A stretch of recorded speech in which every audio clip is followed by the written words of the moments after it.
Bitch on him. Fuck them. Let's fuck with her.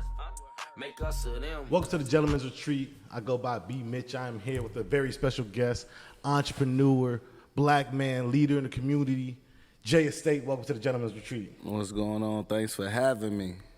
Absolutely. Thanks for being here. We definitely appreciate you. So what I want to start off by asking, so you're a man who has been an entrepreneur for a while now, a very long time. Mm-hmm. How did you get into that? What gave you the idea that, hey, I want to be an entrepreneur one day? It all started when I used to hoop, and I used to put so much time into hooping, practicing my shot the right way, the wrong way, trick shots and everything. So it was doing a lot for me mentally. So by the time I started making money, I think I was selling CDs, you know, that whole era, the mixtape era. Yeah. I'm like, I'm making six figures, and I'm, you know. Yeah. So you were selling CDs. I was selling CDs. I just found the hustle in me, really. So I'm selling CDs. I was selling Gucci fabric in high school, little squares, you know.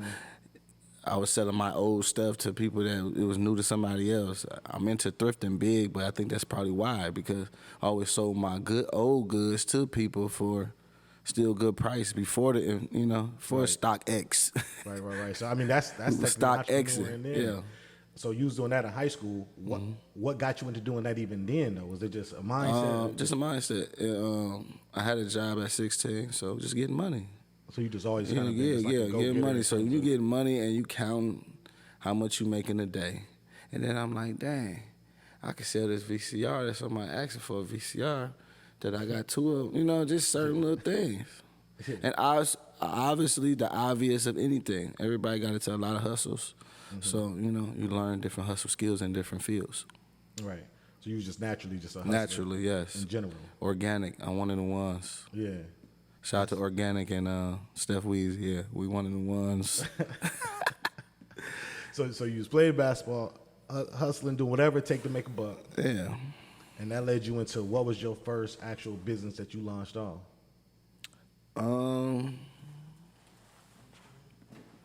My first was selling mixtapes, really. As an adult, 18, I had street radio mixtapes, dollar mixtape series, and I was selling them for $1.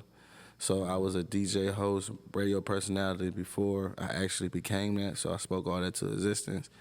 I started a profile center on campus, and hey, we just went from there. You know. Right. So you selling, you know, mixtape stuff, like how was that? And hold on. Yeah, go ahead. Mixed the whole business, because that's what I was going to ask. The whole business of it. Like, I got a studio. Like, I knew somebody that had a studio over there at the Profile Center, so I hooked it up for me and my guys have a studio, because all the studios we had before was in my mama's basement. So I was already orchestrating it.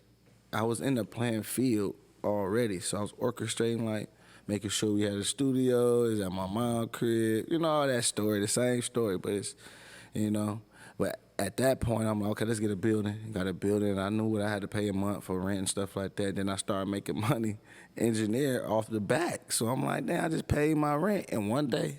And you was doing that at like 18? Yeah, I was doing, I was like, that's probably like 21. Yeah.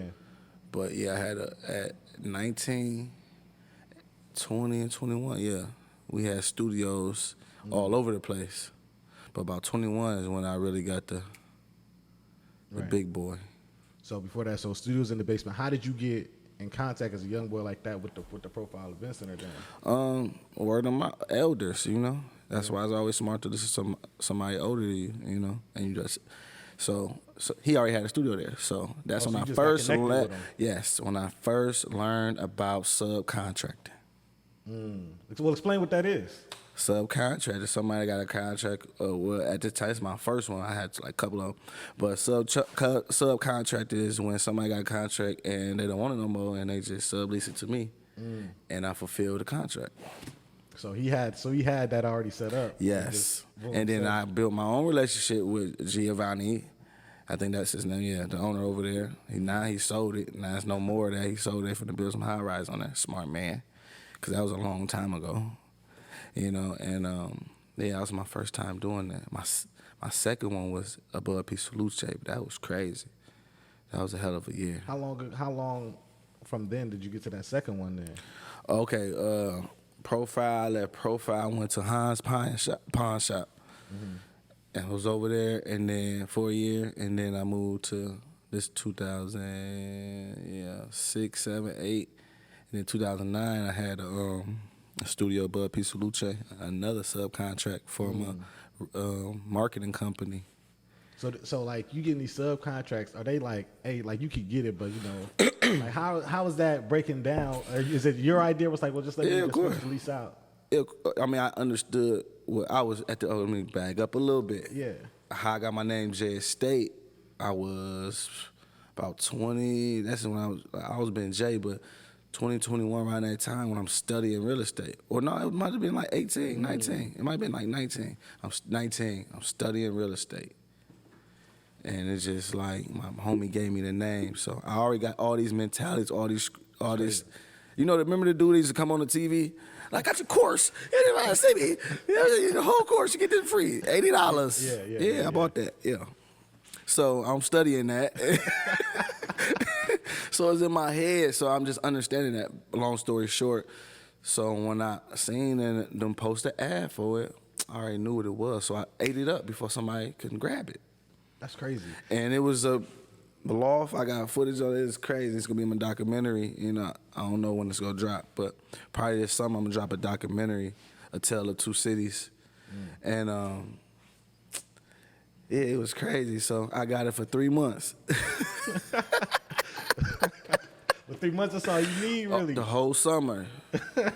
All I needed. So you get the spot for 3 months. Mm-hmm. You know, you're very young at that point. Mm-hmm. How does it progress from there? You just tell everybody come in. I mean, how do you do that? Well, I already had a team in place, so I already had my receptionist, Stina. She was a singer, like my first lady. Like we were trying to build a label. She was my receptionist, so I had the receptionist come in. Like it was so professional. Yeah, it's like. And I'm burning my own CDs. I'm pressing up. I'm already in that mind state of wholesale and everything. I'm selling studio time. And I don't remember the rate back then. I don't remember the rate back then. I got to look that up. That's classic. I got to find it. But, yeah, so whatever that is, I'm already selling hours. I'm in the midst of that. So to watch all this, like, Airbnb, like, views of the penthouse when I'm building right now, we just shot a couple movies there, a lot of music videos. With Boosie was just there. Like, you got a lot of things going on a daily. It's a content creator penthouse, so we got to shoot podcasts and do all that urbanly, under the radar, so people, it ain't to everybody. It's still exclusive, you know. I'm going to launch it in a little bit, but for right now, I want the community and people that really need the space before we commercialize it, come use it. Just, you know, hit me up. Let me know.